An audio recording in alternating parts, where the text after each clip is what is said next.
Engineering కాలేజ్లో ఓట్ల లెక్కింపు జరగనుంది. కౌంటింగ్ కు సంబంధించి అన్ని ఏర్పాట్లను అధికారులు పూర్తి చేశారు. 3 అంచెల భద్రత నడుమ కౌంటింగ్ ప్రక్రియ జరుగుతుంది. 4 అబ్జర్వర్లకు 1000 మంది సిబ్బందిని కేటాయించారు. ఉదయం 8 గంటలకు పోస్టల్ బ్యాలెట్ కౌంటింగ్ మొదలవుతుంది. 8 గంటల 30 నిమిషాలకు ఈవీఎంల కౌంటింగ్ ప్రారంభమవుతుంది. కౌంటింగ్ ప్రక్రియకు సంబంధించి మరింత సమాచారం మా ప్రతినిధి కిషోర్ అందిస్తారు. 2024 సార్వత్రిక ఎన్నికల్లో ప్రస్తుతం ఈ ఎలక్షన్ అయితే జరగడం జరిగింది. కానీ కౌంటింగ్కి సంబంధించి ఫలితం ఏ విధంగా ఉండబోతుందనే దానిపైన సర్వత్రా ఏపీ అంతటా కూడా ఉత్కంఠత నెలకొంది. దీనికి సంబంధించి ప్రస్తుతం మనం కాకినాడ జిల్లాలోని జేఎన్టీయూలో ఏర్పాటు చేసినటువంటి స్ట్రాంగ్ రూమ్ దగ్గర బయట ఉన్నాము.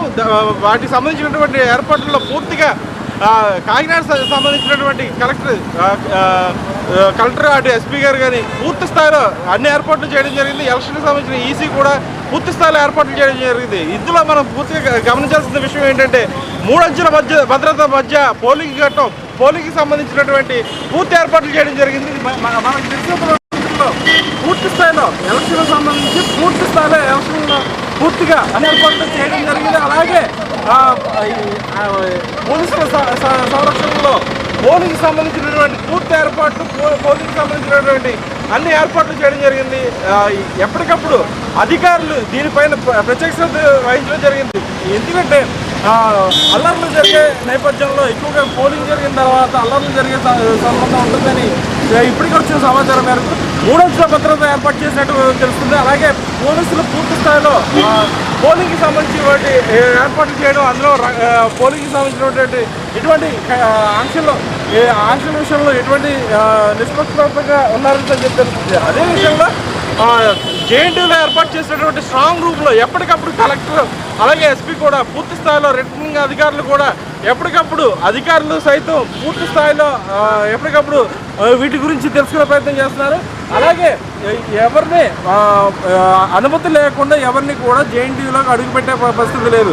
3 అంచెల భద్రతతో అంటే ఫస్ట్ మన కనబడిన లోకల్ పోలీసులు ఫస్ట్ ఒక అంచెలో ఉండగా 2వ అంచెలో సిఆర్పిఎఫ్ బలగాలు అలాగే సెంట్రల్ పోస్ట్ కూడా 3వ అంచెలో ఉంటారని చెప్పి తెలుస్తుంది.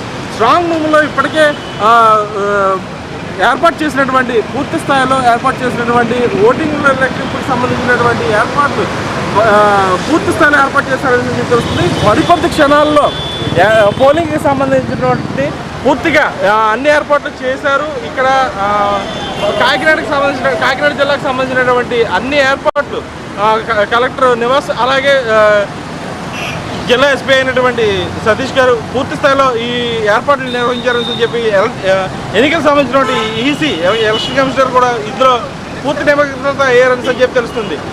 ప్రస్తుతం పోలీసులు ఎట్టి పరిస్థితుల్లో కూడా తమకు జారీ చేసిన పాసులని చూపించిన వారిని మాత్రమే జేఎన్టీయూలోకి అనుమతిస్తారని చెప్పి అలాగే ఉదయం 7 గంటల లోపే లోపలికి పోలింగ్ కేంద్రాల లోపలికి వెళ్ళాలని చెప్పి పోలింగ్ బూత్ అధికారులు కానీ అలాగే పోలింగ్కి సంబంధించినటువంటి రిటర్నింగ్ అధికారులు కానీ అందరూ కూడా వారి టైమింగ్ కంపల్సరీ పాటించాలని చెప్పి ఇప్పటికే తెలియజేసిన పరిస్థితి కనబడుతుంది. అలాగే వారికి ఇచ్చిన టైం గడువులోపు దాటితే మాత్రం ఎట్టి పరిస్థితుల్లో కూడా లోపలికి అనుమతించే పరిస్థితి లేదు. ఎందుకంటే ఎలక్షన్ పోలింగ్ ఎటువంటి అవాంఛనీయ ఘటనలు జరగకుండా తగు జాగ్రత్తలు తీసుకుంటామని చెప్పి ఇప్పటికే అధికారులు తెలియజేసే పరిస్థితి కనబడుతుంది.